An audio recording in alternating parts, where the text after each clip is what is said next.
We are playing a game, and the game runs like this. The only thing you really know is what you can put into words. Let's suppose I love some girl rapturously, and somebody says to me, "Would you really love her? Well, how am I going to prove this?" Well, say, write poetry. Tell us all how much you love her, then we'll believe you. So if I'm an artist and I can put this into words and convince everybody that I've written the most ecstatic love letters ever written, they say, all right, okay, we'll admit it, you really do love her. But supposing you're not very articulate, are we going to tell you you don't love her? Surely not. You don't have to be Heloise and Abelard to be in love. So the whole game that our culture is playing is that nothing really happens unless it's in the newspaper. So when we're at a party and there's a great party, somebody said, "It's too bad there wasn't a tape recorder." And so our children begin to feel that they don't exist authentically unless they get their names in the papers. And the fastest way of getting your name in the papers is to commit a crime. And then you'll be photographed, then you'll appear in court, then everybody will notice you. It really happened if it was recorded. In other words, if you shout and there doesn't come back an echo, it didn't happen. Well, that's a real hang-up. It's true, there's fun with echoes. We all like singing in the bathtub because there's more resonance there. And when we play a musical instrument like a violin or a cello, it has a sounding box because that gives resonance to the sound. And in the same way, the cortex of the human brain enables us, when we are happy, to know that we are happy. And that gives a certain resonance to it. If you're happy and you don't know you're happy, there's nobody home. But this is the whole problem for us. Several thousand years ago, human beings evolved the system of self-consciousness. And they knew. There was a young man who said, though, "It seems that I know that I know. What I would like to see is the eye that knows me when I know that I know that I know." You see? And this is the human problem. We know that we know. And so there came a point in our evolution when we didn't guide life by just trusting our instincts,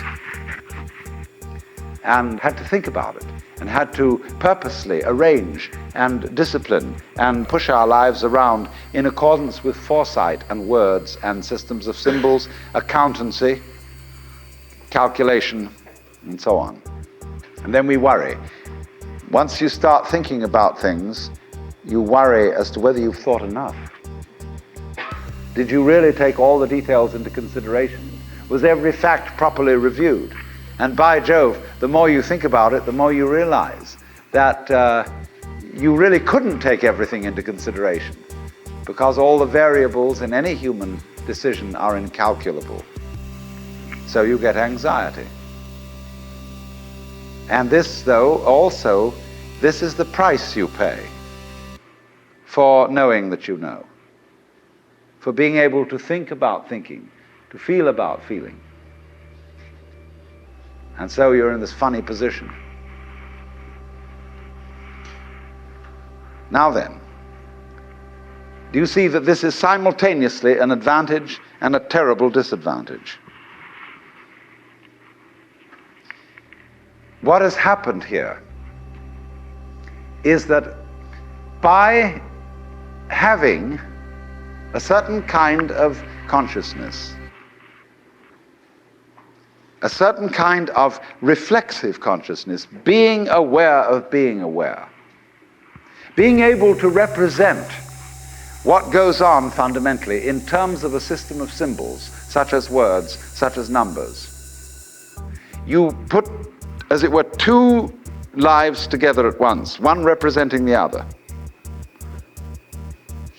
The symbols representing the reality, the money representing the wealth. And if you don't realize that the symbol is really secondary. It doesn't have the same value.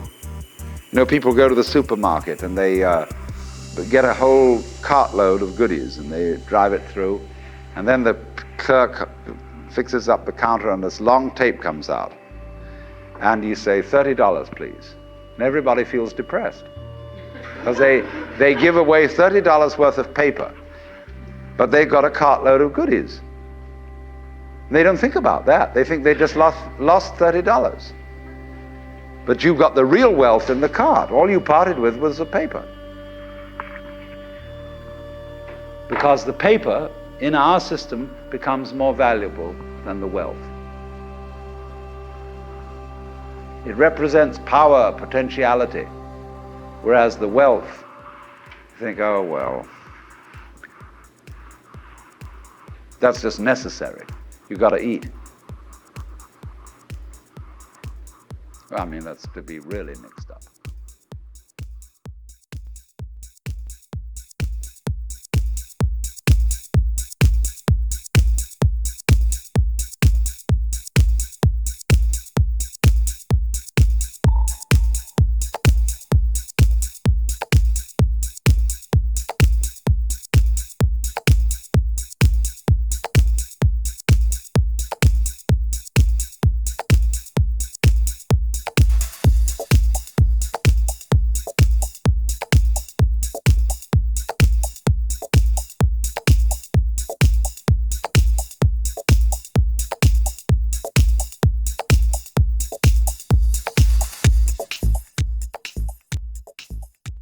So then, if you awaken from this illusion and you understand that black implies white, self implies other, life implies death, or shall I say, death implies life,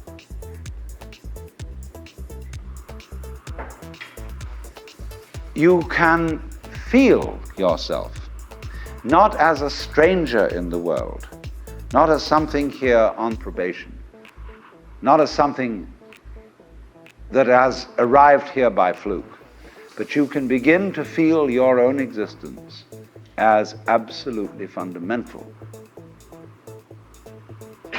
What you are basically, deep, deep down, far, far in, is simply the fabric and structure of existence itself. So, say in Hindu mythology, they say that the world is the drama of God.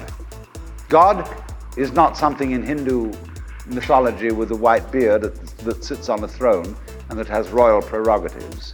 God in Indian mythology is the self, Satchidananda, which means Sat, that which is, Chit, that which is consciousness, that which is Ananda is bliss. And in other words, what exists, reality itself, is gorgeous. It is the plenum, the fullness of total joy. Wow-wee. And all those stars, if you look out in the sky, is a firework display like you see on the 4th of July, which is a great occasion for celebration. The universe is a celebration. It is a fireworks show to celebrate that existence is. Wow-wee. And then they say, but however, there's no point just in sustaining bliss. Let's suppose that you were able every night to dream any dream you wanted to dream. And that you could, for example, have the power within one night to dream 75 years of time, or any length of time you wanted to have. And you would naturally, as you began on this adventure of dreams, you would fulfill all your wishes. You would have every kind of pleasure you could conceive. And after several nights of 75 years of total pleasure each, you would say, well, that was pretty great. But now let's have a surprise. Let's have a dream which isn't under control. where something is going to happen to me that I don't know what it's going to be. And you would dig that and come out of that and say, wow, that was a close shave, wasn't it? And then you would get more and more adventurous, and you would make further and further out gambles as to what you would dream. And finally, you would dream where you are now. You would dream the dream of living the life that you are actually living today. That would be within the infinite multiplicity of choices you would have, of playing that you weren't God. Because the whole nature of the Godhead, according to this idea, is to play that he's not. The first thing he says to himself is, man, get lost. Because he gives himself away. The nature of love is self-abandonment, not clinging to oneself. Throwing yourself out, as in, for example, in basketball, you're always getting rid of the ball. You say to the other fellow, have a ball. See? And that keeps things moving. That's the nature of life. So in this idea then, everybody is fundamentally the ultimate reality. Not God in a politically kingly sense, but God in the sense of being the self, the deep down basic whatever there is. And you're all that, only you're pretending you're not. And it's perfectly okay to pretend you're not, to be absolutely convinced, because this is the whole notion of drama. When you come into the theater, there is a proscenium arch and a stage, and down there is the audience. And everybody assumes their seats in the theater and are going to see a comedy, a tragedy, a thriller, or whatever it is. And they all know as they come in and pay their admissions that what is going to happen on the stage is not for real. But the actors have a conspiracy against this, because they're going to try and persuade the audience that what is happening on the stage is for real. They want to get everybody sitting on the edge of their chairs. They want to get you terrified or crying or laughing. Absolutely captivated by the drama. And if a skillful human actor can take in an audience and make people cry, think what the cosmic actor can do. Why, he can take himself in completely. He can play so much for real that he really believes it is. Like you sitting in this room, you think you're really here. Why, you've persuaded yourself that way. You've acted it so damn well that you know this is the real world. But you're playing it. It's because the audience and the actor is one. Because behind the stage, there's the green room. Off-scene, obscene, where the actors take off their masks. You know that the word person means mask? The persona, which is the mask worn by actors in Greco-Roman drama, because it has a megaphone-type mouth which throws the sound out in an open-air theater. So per, through, sona, what the sound comes through, that's the mask. How to be a real person. How to be a genuine fake. A mask. So the dramatis personae at the beginning of a play is the list of masks that the actors will wear. And so in the course of forgetting that this life is a drama, the word for the role, the word for the mask, has come to mean who you are genuinely, the person, the proper person. Incidentally, the word parson is derived from the word person. The person of the village, person around town, the parson. Funny. So anyway then, this is the drama. I'm not trying to sell you on this idea in the sense of converting you to it. I want you to play with it. I want you to think of its possibilities. I'm not trying to prove it. I'm just putting it forward as a possibility of life to think about. So then, this means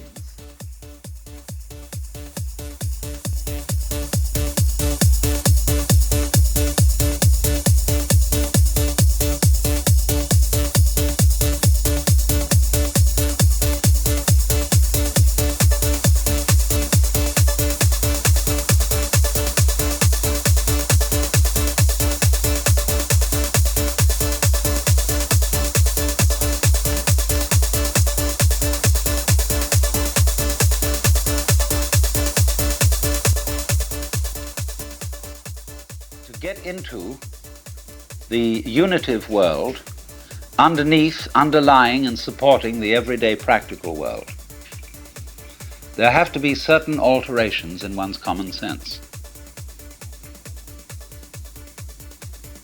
Now, there are certain ideas, and beyond these ideas, certain feelings that are difficult to get across, not because they're intellectually complicated, not at all because of that, but because they're unfamiliar. They're strange. We haven't been brought up to accommodate them. In exactly the same way that in past times, people knew that the planets were supported in the sky because they were embedded in spheres of crystal. And if they weren't embedded in spheres of crystal, and of course you could see them because you could see through them, they would fall down on the Earth. And now when astronomers finally suggested that there were no crystal spheres, people felt unbelievably insecure. See? They had a terrible time assimilating this idea. Now, do you see what it involves to assimilate a really new idea? You have to do quite a flip. For example, there's some people whose number systems only account for quantities: 1, 2, 3, many. So they don't have any concept of 4 corners to a table. See, a table has many corners. And a pile of pebbles is, in that sense, equivalent in manyness to the 4 corners of a table. Now they have difficulty, you see, in beginning to assimilate the idea of counting through and numbering all those corners or all those pebbles. But we've done that. And so to us that is perfectly simple. But imagine the kind of mentality, the kind of person to whom that is not simple at all. And now in exactly the same way, there is here what I'm trying to explain, a new idea that most people don't assimilate. And that is the idea of the total interdependence of everything in the world. The Buddhists in Japan call it Jiji-muge. Jiji-muge, between thing and thing, between event and event there is no block. And they represent this imagistically as a network. Imagine a multidimensional spider web covered in dew in the morning. And every single drop of dew on this web contains in it the reflections of all the other drops of dew. And of course, in turn, in every drop of dew that one drop reflects, there is the reflection of all the others again. And they use this image to represent the interdependence of everything in the world. In other words, if we give this dewdrop image, if we put it into a linguistic analogy, we would say this: words have meaning only in context. The meaning of any word depends upon the sentence or upon the paragraph in which it's found.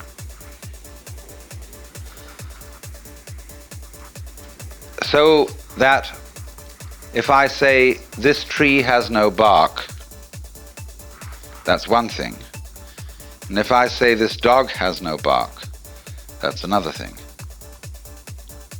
So you see always that the meaning of the word is in relation to the context.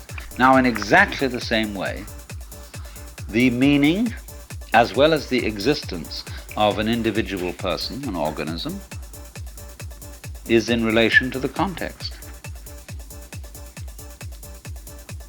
You are what you are, sitting here at this moment in your particular kind of clothes, and with the particular colors of your faces and your particular personalities, your family involvements, your business involvements, your neuroses and your everything. You are that precisely in relation to an extremely complex environment. So much so that if, let's take for example this piece of wood that forms a support to the beam out here. Now believe me, this is true. You can see that has little nubbles on it and so on. If it were not the way it is, you would not be the way you are. The line of connection between what is, it is, and you are is very, very complicated. Also, we could say, if a given star that we observed didn't exist, you would be different from what you are now. I don't say you wouldn't exist, but you would exist differently. You might say the connection is very faint, is something that you don't ordinarily have to think about. It's not important. But basically it is important. Only you say, I don't have to think about it, because it's there all the time. See, for example, the floor is underneath you all the time. Some sort of floor, some sort of earth. And you really don't have to think about it. It's just always there, it's always around. If you become insensitive, you stop thinking about it. But there it is. And so in the same way, our subtle interdependence with, mind you, it's not just our plain existence, it's the kind of existence we have is dependent upon all these things. Also our plain existence, but that gets way down. But the fundamental thing is existence is relationship. In other words, if my finger up here is all alone and the wind doesn't move and nothing touches it, it stops knowing that it's there. But if something comes along and does, immediately it's aware that it's there. So,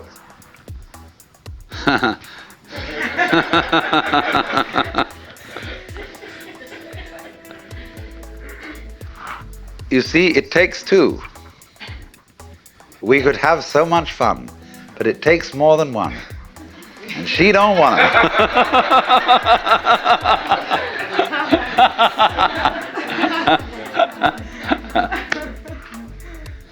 But in this way, you see, what we call duality, you can see, can't you, how duality is fundamental. It takes two. But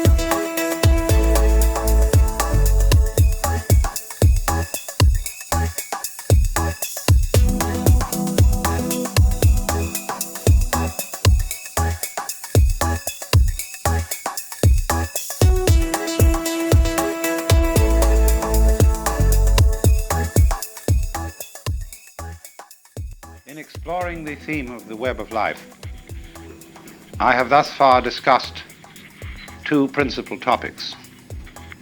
First, the web considered as selectivity. Experience considered as what we pay attention to on the one hand and what we ignore on the other. And I showed how the way in which we pay attention to the world creates, isolates, I'm using that as a noun, isolates that we call particular things, events and persons And they seem to be disconnected and to be alone because we ignore the connections between them. And I use the analogy of weaving where the threads go underneath and join on the back in a way that is not seen on the front. So you might say in the unconscious, although I don't particularly like that word because it makes it seem as if it was something rather dead. But on the unconscious side of life, as on the back of the weaving or the back of the embroidery, there are connections which are not published. Now, in the second part of the theme was the web as mutuality. When I discussed the way the existence of a web, the existence of cloth or anything like that, depends on a mutual support of the warp and the woof. And this miraculous thing occurs that when the things support each other, being comes into being, cloth comes into being. And so in exactly the same way, our world is a manifestation of relativity. And this requires a balance, a combination, a relationship of opposites in every domain of life. And although these opposites are explicitly different and even antagonistic, they are implicitly one. And that's the secret. See, these two secrets that we went into. The connection between what are supposed to be separate things and events, and the mutual unity between what are manifestly, that is to say openly, for purposes of publication, opposites. Now this afternoon I'm going to take two other aspects of the web. The web is a trap, like the spider's web is a trap for flies.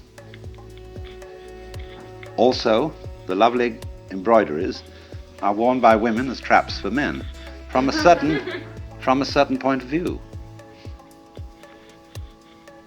And I want to consider the web as something playful. You see, there are so many ways of looking at it. And you will find that all these ways are right, but what we need is the fullness of the view. There are people, for example, who can see the web as a trap and get stuck with that. There are people to whom existence is simply hateful. They see it as nothing but a ghastly mistake. The Lord really erred when he created this world, because he arranged it in such a way that everything lives by eating something else. And what I'm doing is I'm describing a certain point of view, you see. I'm not exactly philosophizing, I'm describing a point of view. You can look at life in such a way that the whole thing is this ghastly mistake. For example, there is no such thing as genuine kindness or love. Everybody is really pretending that they're loving other people in order to get some advantage from them. And indeed, there is a point of view which occurs in certain forms of paranoia, where people don't seem to be real. They are mechanisms. And you can think that out quite intensely with a good deal of intelligence. After all, if you start from a good old Darwinian or Freudian basis and see that man is a material machine and that the consciousness of man is simply a very involved and complicated form of chemistry, and that's what it is, you see, well, then this awful mechanical things, these Frankensteins that everybody is, they come around and they say, well, I'm alive. I'm a human being, I have a heart. I love, I hate, I have problems, I feel. And you feel like saying, come off it. You're just a monster. And you put on the civilized act because really you're just a set of teeth on the end of a tube. And you've got a ganglion behind those teeth, which you call your brain or your alleged mind. And this thing is really basically there for two purposes. One, to be cunning enough to get something to eat, to put down the tube, and the other, you know what, Mr. Freud's libido. And everything else, you see, can be construed as an elaborate, subtle way of pretending that that's not really what you want to do. But you do, but you put on a great show. Now, some people, according to this view, get mixed up. They so repress that what they really want to do is to eat and to screw, that they get involved in higher things that are the masks for these activities, and think that that's the real purpose of life. And then they become what's called neurotic. And because they get involved in being pure camouflage. So that's what's called escaping from the facts, not looking at life, not looking at reality correctly. Now, this is a very strange thing, you see, that it is partly true that the universe, so far as its biological aspect is concerned, is this weird system that lives by everybody eating everybody else. Only what we do to maintain what is called order and civilization is that various species make agreements, as it were, that they won't eat each other. They'll cooperate and so be an enormous gang which can beat down the others. So the human being is the most successful so far of this gangster arrangement. We are the most predatory monsters on Earth, and we have cooperated to assault the fish and the vegetables and the chickens and the cows and everything, you see. Only we do it by not letting our left hand know what our right hand doeth. In other words, ladies and gentlemen, unless gentlemen happen to be prone to going hunting as a sport, they don't see their food killed. They don't see the slaughterhouse. And so what you get in the butcher, in the market, a steak, you know, is a thing in its own right. It has nothing to do with a cow. A steak is a thing shaped thus and so, and it looks as if it might be like a banana or something like that.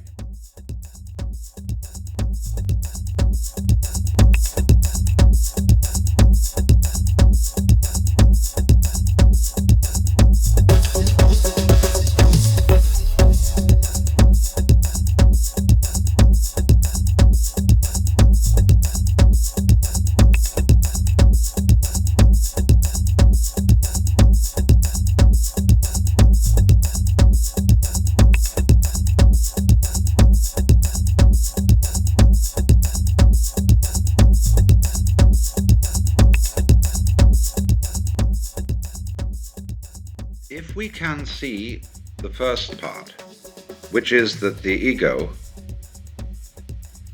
is purely fictitious, that it is a symbol or image of oneself, plus a sensation of muscular strain occasioned by trying to make this symbol an effective agent, to control emotion, to concentrate, to direct the nervous operations of the organism. Then immediately it is clear that what we have called ourselves, what we have thought of as ourselves, isn't able to do anything at all. There follows this kind of silence, in which there is nothing to do except watch what happens. But what is happening is watching itself. There is nobody apart from it watching it. And so we get into the state of meditation, or as I prefer to call it, contemplation. So then the next problem that arises is, well, what about all the other illusions? Although they are somehow integrated and centered upon the illusion of ego, nevertheless, the whole value system of what is important, what is not important, what is good, what is bad, what is pleasant, what is painful, has to be called in question. Not in order to destroy the whole value system, but in order to see it for what it is.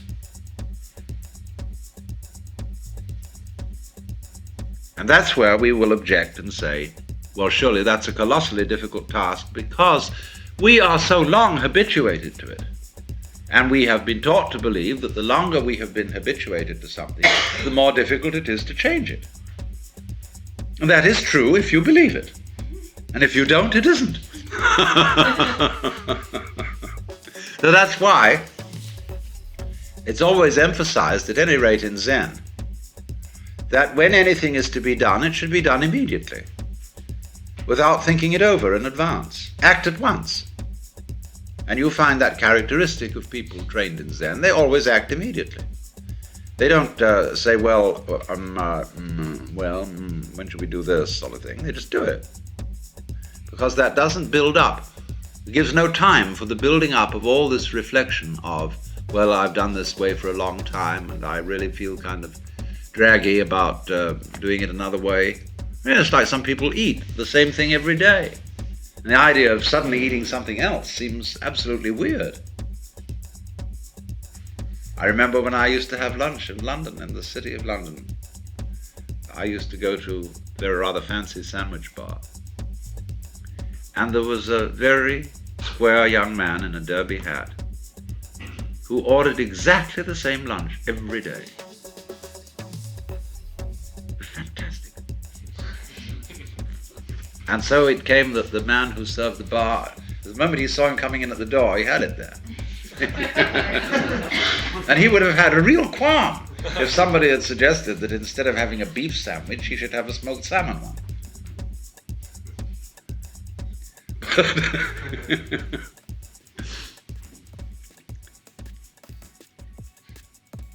Now then, we get to this. What we are aware of is a complex of vibrations. And we have been conditioned to call them graduatingly good, bad, pleasant, painful. Whereas, as a matter of fact, they are nothing but vibrations. And if you look at any one of them by itself, you won't know where it is.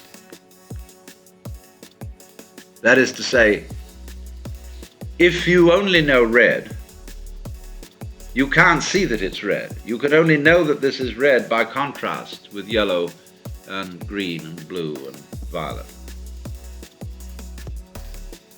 So you don't know that a sound is loud unless you know soft sounds, or you don't know that it's soft unless you know loud. And it is that comparison which gives us the feeling of the spectrum as being varied. Otherwise we wouldn't know. For example, when you watch television, you are actually seeing a single moving point moving over the screen. But it goes so fast that you see it in all these different places having different values of light. But let us supposing there was someone whose retina was not retentive in this way. He would look at the screen and see the moving point of light and say to human beings, I don't see what you see in this.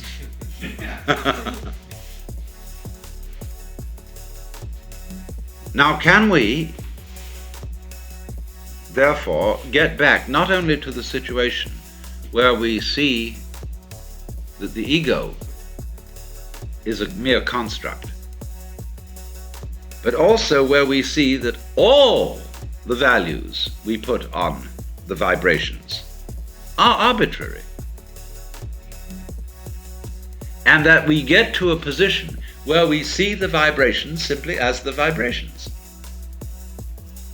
And we would say then, well, surely all this is nonsense, which is correct. The universe, is a kind of ba-doo-dee-da, ba-doo-dee-da, ba-doo-dee-da, ba-doo-dee-da, ba-doo-dee-da, going on in this fantastic way.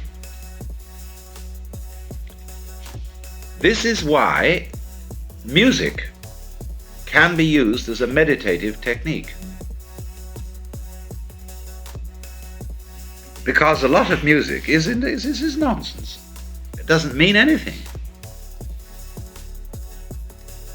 But it can be very interesting. So can you get back again to recollecting from childhood your pleasure in events that from your present point of view you would call entirely meaningless? That you could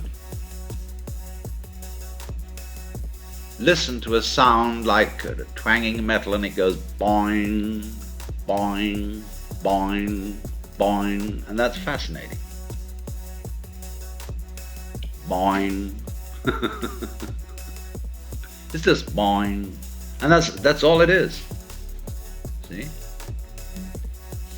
Now if you can really get with boing, see, you can see the whole universe in boing. Really. Because every vibration that's possible implies all the others. And so likewise with a candle flame, with a reflection, with grain in wood, anything can, from this child point of view, be completely fascinating. Not because it means anything, but just for what it is that it is shaped so.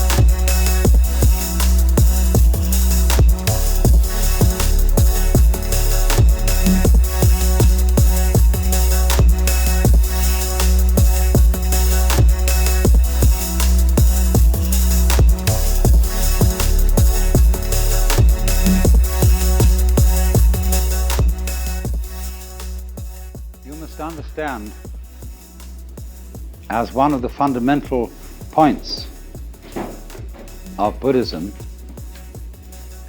the idea of the world as being in flux.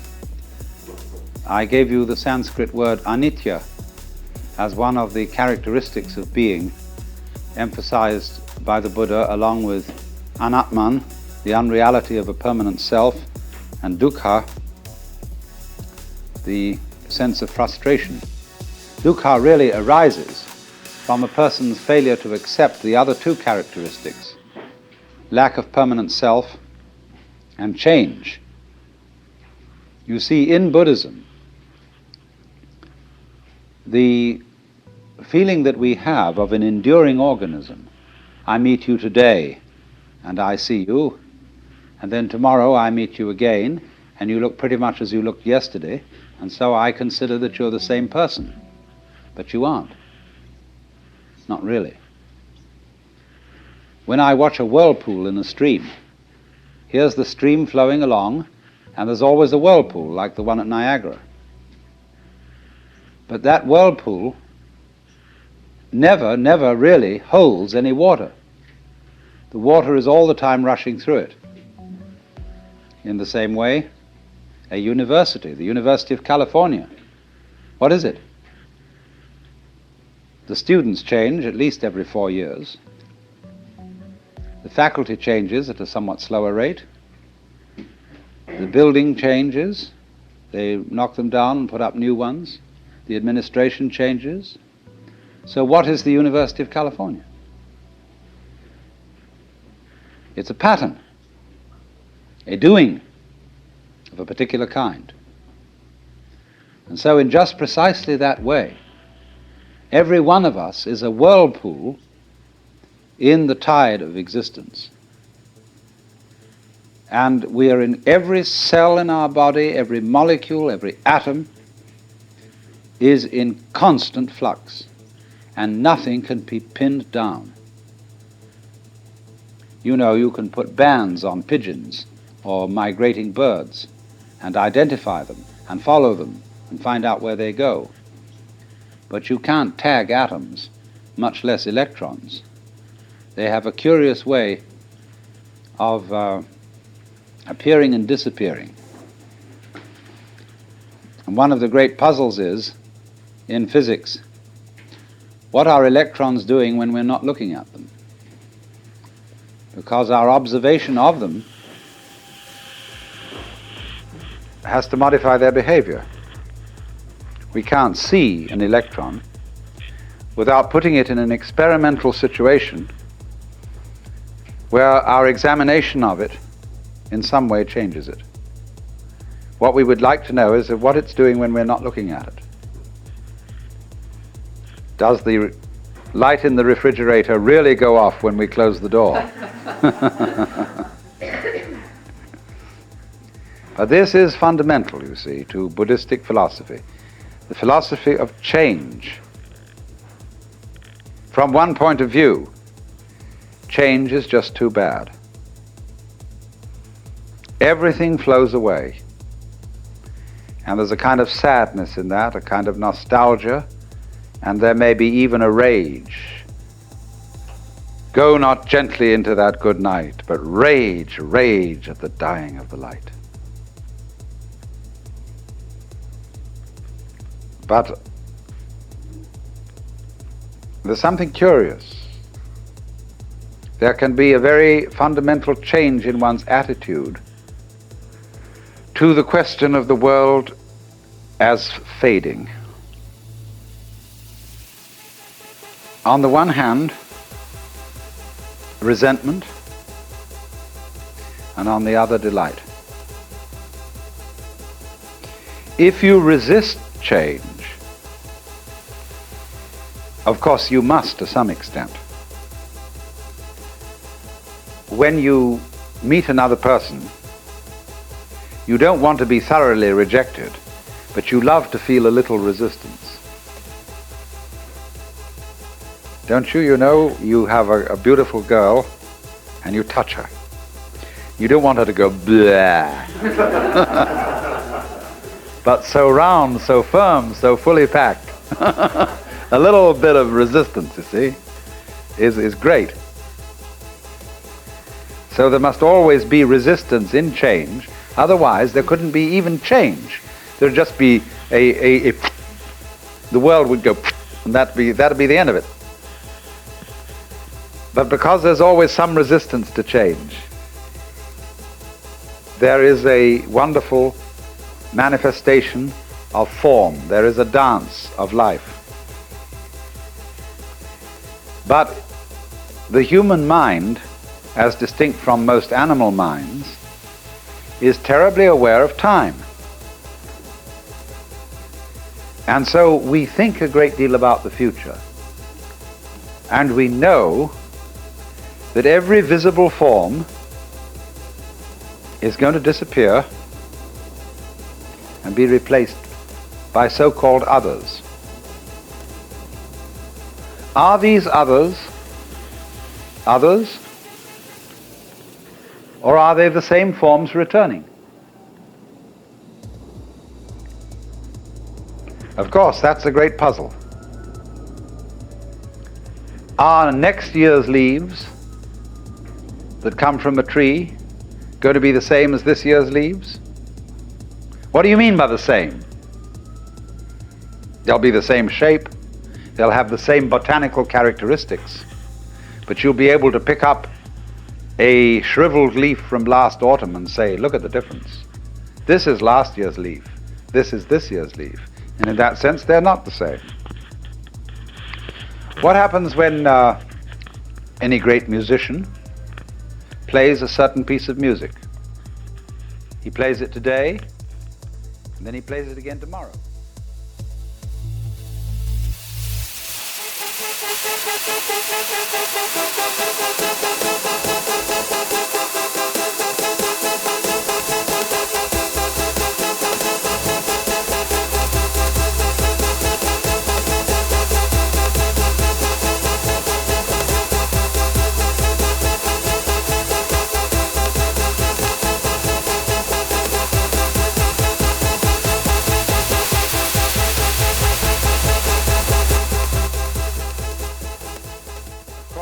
the separate observer,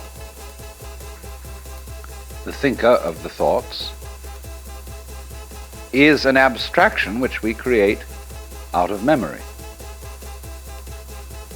We think of the self, the ego, rather, as a repository of memories, a kind of safety deposit box, or record, or filing cabinet place, where all our experiences are stored. Now, that's not a very good idea. It's more that memory is a dynamic system, not a storage system. It's a repetition of rhythms.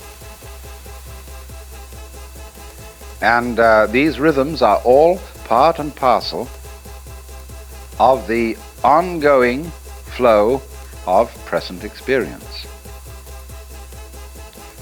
In other words, first of all, how do you distinguish between something known now and a memory? Actually, you don't know anything at all until you remember it. Because if something happens that is purely instantaneous, if a light flashes, or to be more accurate, if there is a flash lasting only 1/1,000,000th of a second, you probably wouldn't really experience it, because it wouldn't give you enough time to remember it. We say in customary speech, well, it has to make an impression.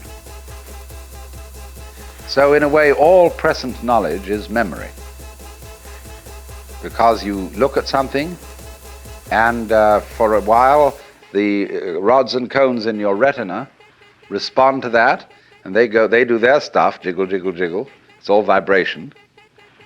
And so as you look at things, they set up a series of echoes in your brain. And these echoes keep reverberating, because the brain is very complicated.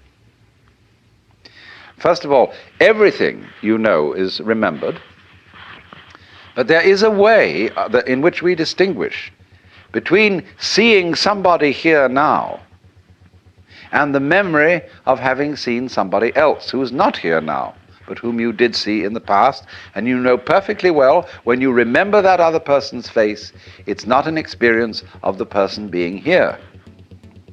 How is this? Because memory signals have a different cue attached to them than present time signals. They come on a different kind of vibration. Sometimes, however, the wiring gets mixed up and present experiences come to us with a memory cue attached to them. And then we have what is called a déjà vu experience. We are quite sure we've experienced this thing before. But the problem is that we don't see, and don't ordinarily recognize, is that although memory is a series of signals with a special kind of cue attached to them so that we don't confuse them with present experience, they are actually all part of the same thing as present experience. They are all part of this constantly flowing life process, and there is no separate witness standing aside from the process, watching it go by. You're all involved in it. Now, accepting that, you see, going with that, although at first it sounds like the knell of doom, is if you don't clutch it anymore. Splendid. That's why I said that death should be an occasion for a great celebration, that people should say happy death to you, and always surround death with joyous rites, because this is the opportunity for the greatest of all experiences, when you can finally let go because you know there's nothing else to do. There was a kamikaze pilot who escaped because his plane that he was flying at an American aircraft carrier went wrong, and he landed in the water instead of hitting the plane, so he survived. But he said afterwards that he had the most extraordinary state of exaltation. It wasn't a kind of patriotic ecstasy, but the very thought that in a moment he would cease to exist, that he would just be gone, for some mysterious reason that he couldn't understand, made him feel absolutely like a god. Well then, in Buddhist philosophy, this a sort of annihilation of oneself, this acceptance of change, is the doctrine of the world as the void. This doctrine did not emerge very clearly, very prominently in Buddhism until quite a while after Gautama the Buddha had lived. We begin to find this, though, becoming prominent about the year 100 BC. And by 200 AD, it had reached its peak. And it was developed by the Mahayana Buddhists. And it is the doctrine of a whole class of literature which goes by this complex name, Prajna Paramita. Now, Prajna means wisdom. Paramita, for crossing over, for going beyond. There is a small Prajna Paramita Sutra, a big Prajna Paramita Sutra, and then there's a little short summary of the whole thing called the Hridaya, or Heart Sutra. And that is recited.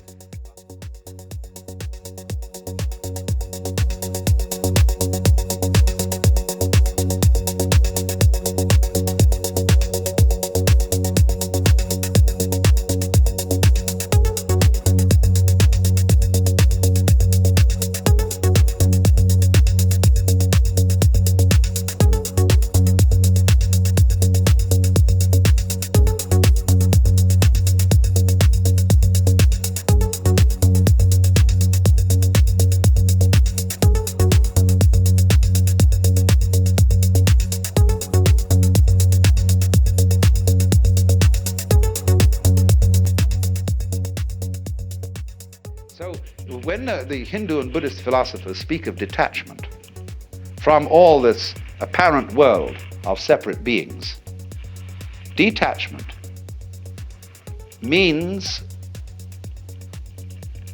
going with this whole thing and not resisting its change.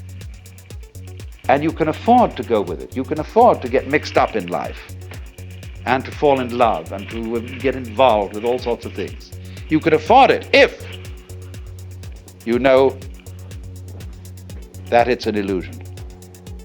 But this is not illusion in a bad sense of the word. Here's this Hindu word, crucial. The world is called Maya. This word Maya, yes, it means illusion. It means magic. It means art. It means delineation or measurement. And so from matra we get meter. We also get matter, material. Isn't it funny that when we say material, today we mean something very real, whereas the root of the word is illusion. So you see, I mean, measurement is kind of an illusion. You don't find inches lying around. You can't pick up an inch. So in the same way that hours and inches and pounds and dollars and so on are actually imaginary. They're elaborate systems of cosmic bookkeeping with their little scratches on paper, little hairlines on dials. So in exactly that way, the distinction between things is Maya, is imaginary. But what an imagination! In a way, to say that the world is Maya is at the same time to say that what lies behind Maya is immaterial. Look at the reversal of the word. Oh, it's immaterial. Doesn't matter. What matters? It's all this. But that gets us to a deeper point yet. The self, the real self, doesn't matter. Which is another way of saying it doesn't exist for any purpose. It doesn't need to exist for any purpose. What purpose would it exist for? When it's what there is. It won't find anything in the future. Has nothing in the past that it has to go back and remember. Is now. An eternal now. And so in that way, it doesn't matter. But therefore, the most important thing in the universe is the one thing that doesn't matter, the one thing that's totally and completely useless, and that nobody can find anything for. Once a Zen master was asked, what is the most valuable thing in the world? And he answered, the head of a dead cat.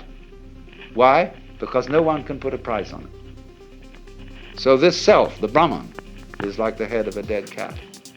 But you see, if then you say, I really ought to get that dead cat's head because something spiritual about it, and it'd be very good for me. After all, if I knew the self, I might be a better person. People might like me more. I'd be more constructive in society. I would do this, that, and the other. Do you see, that's putting the cart before the horse. That's trying to make the tail wag the dog. The knowledge of Brahman, the self, never does anybody any good if they're trying to make it do them some good. Only when they are not concerned with whether it does them any good or not, does it do them any good. It's like when you relax and you go out and play. Americans in particular don't know how to do this because they always justify it. They always say it's good for me, it's exercise.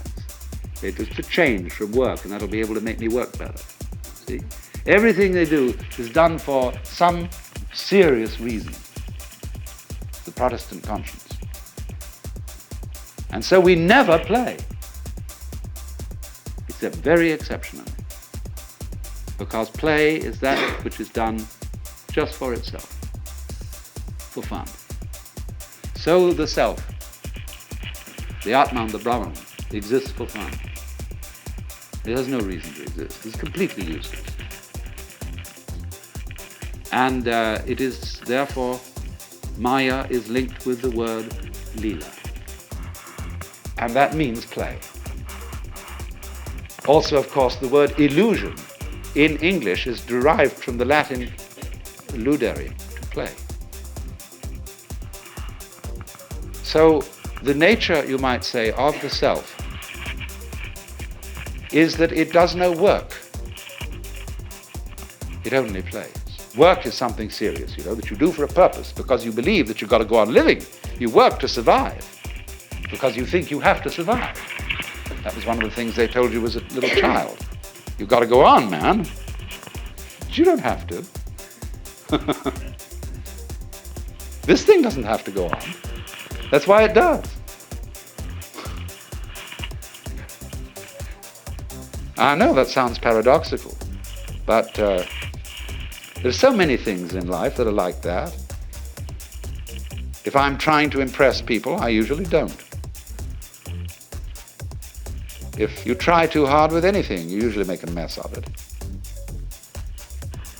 And so this basic thing then is that the self, the Brahman behind the world, is engaged in play. It is in this sense that the Hindu philosophers say Brahman does not actually become the world.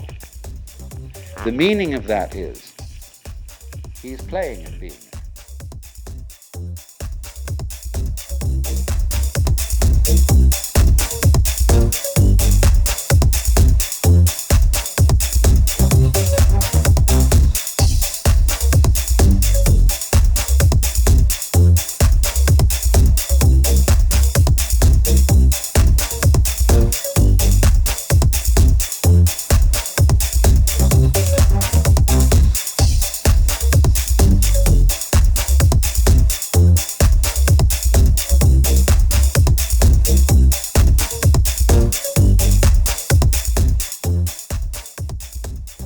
So finally we come to the last consideration, which is the question, in what way and by what means can an individual who is under the impression that he is a separate individual, limited by and enclosed in his bag of skin, how can such a person effectively realize that he is deep down the universal self, the Brahman? This, of course, is a curious question. It proposes a journey to the place where you already are. Now, it's true that you may not know that you are there, but you are. And if you take a journey to the place where you are, you will visit many other places than the place where you are. And perhaps when you find through some long experience that all the places you go to are not the place you wanted to find, it may occur to you that you were already there in the beginning. And that is the Dharma, or method, as I translated that word, which all gurus, teachers of spiritual development, use fundamentally. They are all of them tricksters, but in the most beneficent sense of the word trickster. Why trickster? Because, do you know, it's terribly difficult, in fact it's impossible, to surprise yourself on purpose. And yet, to be surprised is a great thing. But you can't plan a surprise for yourself. Somebody else can do it for you. And that is why so often a guru or teacher is necessary in this process. But let me say right from the start that a guru, there are many kinds of gurus. First of all, among human gurus, there are square gurus and there are beat gurus. There are gurus like, let's say a great Zen master today. Let's take Oda Roshi at Daitokuji, who is a square guru and a very good one. But you go through regular channels. Then there is a guru like Mr. Gurdjieff, who is a rascal guru, who leads you in by means that are very, very strange indeed. Then there are gurus that are not people. The gurus may be situations, a certain kind of problem or encounter.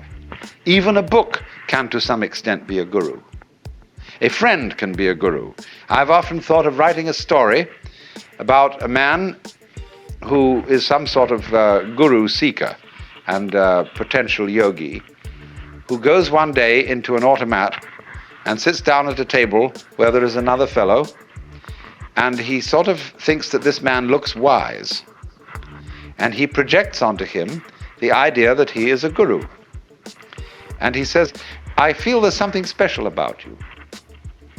And the man says, "Oh, really? Really, actually, there's nothing special about me. I happen to be an insurance salesman." And this other fellow says, "Isn't that fascinating how modest he is?" And then I want to develop this story step by step. They keep meeting each other because they both eat at the same automat regularly for lunch. And although the fellow really is an insurance salesman and doesn't know a thing about these things, it in the end results in the enlightenment of the person who projected this image upon him.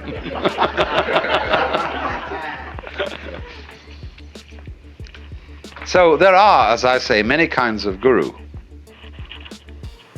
But the problem of the guru is to show the inquirer in some effective way that he already has what he's looking for.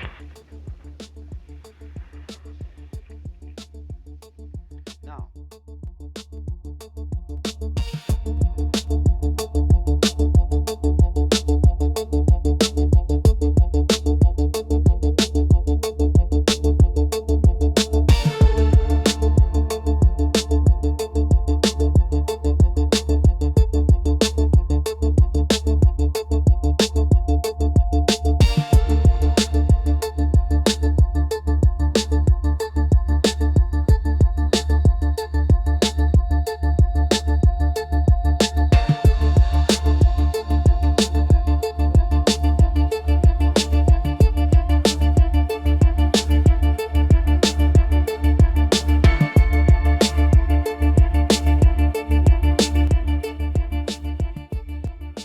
in Hindu traditions, the realization of who you really are is called basically sadhana.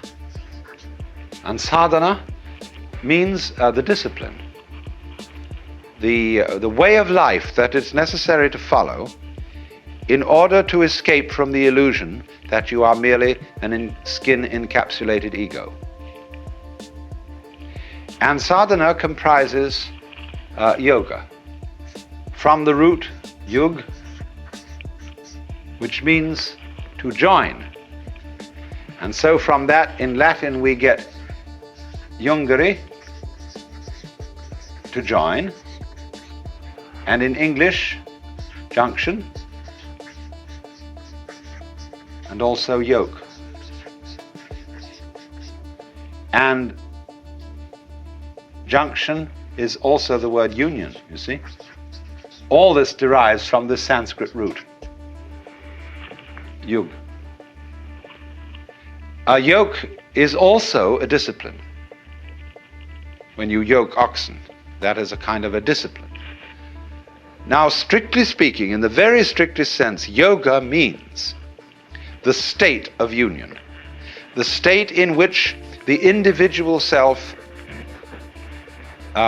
what is called the Jivatman. Jivatman is approximately translatable as ego. Jivatman finds that it is ultimately Atman, which equals Brahman, the Supreme Self. So yoga is the state. The strictest meaning of yoga is the state of union, and a yogi means one who has realized that union. But we find that the word is not normally used in that way, in that strict sense. Yoga, in the normal way of use, means the practice of meditation, whereby one comes into the state of union, and the yogi means one who is a traveler, a seeker, who is on the way to that point. But again, strictly speaking, there is no method to arrive at the place where you are, and no amount of searching will uncover the self, because all searching implies the absence of the self, the big self, the self with a capital S.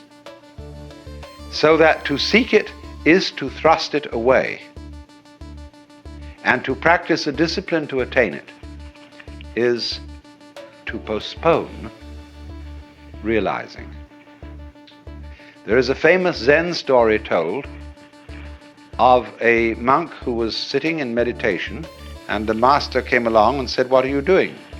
He said, "I'm meditating to become a Buddha." Whereupon the master picked up a brick that was lying nearby and started polishing it, rubbing it.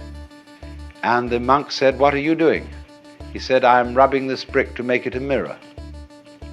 He said, "By no amount of rubbing could you ever make a brick into a mirror." The master replied, "By no amount of zazen could you become a Buddha." Zazen means sitting meditation.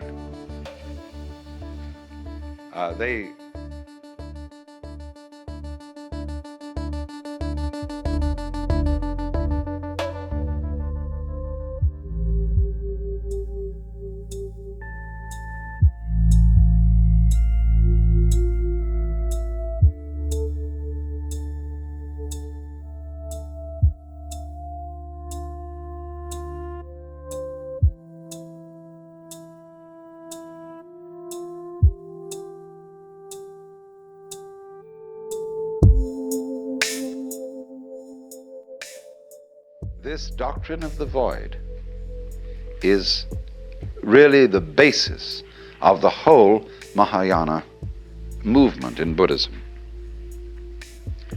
It's marvelous. The void, of course, is in Buddhist imagery symbolized by a mirror,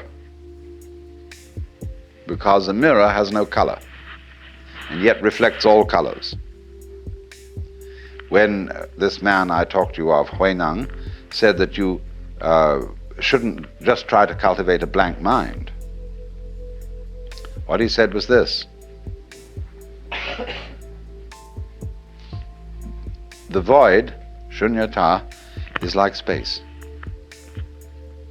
Now, space contains everything: the mountains, the oceans, the stars, the good people and the bad people, the plants, the animals, everything. Now, the mind in us, the true mind, is like that. You will find that when Buddhists use the word mind, they have several words for mind, but I'm not going into the technicality at the moment. They mean space. See, space is your mind. It's very difficult for us to see that because we think we're in space and look out at it. There are various kinds of space. There's visual space, distance. There is audible space, silence. There is temporal space, as we say, between times. There is musical space, so-called distance between intervals, or the intervals between tones, rather. It's quite a different kind of space than temporal or visual space. There's tangible space. But all these spaces, you see, are the mind. They're the dimensions of consciousness.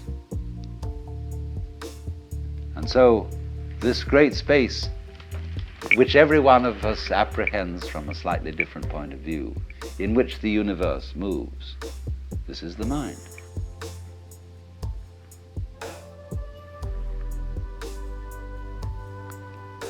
So it's represented by a mirror, because although the mirror has no color, it is for that reason able to receive all the different colors. Meister Eckhart said, in order to see color, my eye has to be free from color.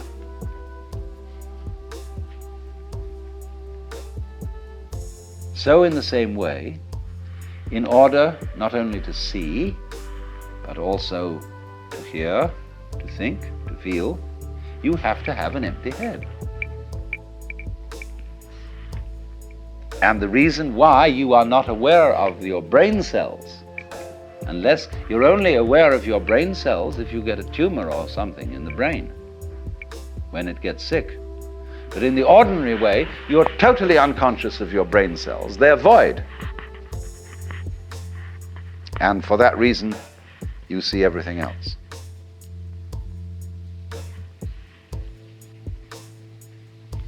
So that's the central principle of the Mahayana. And it works in such a way, you see, that it releases people from the notion that Buddhism is clinging to the void.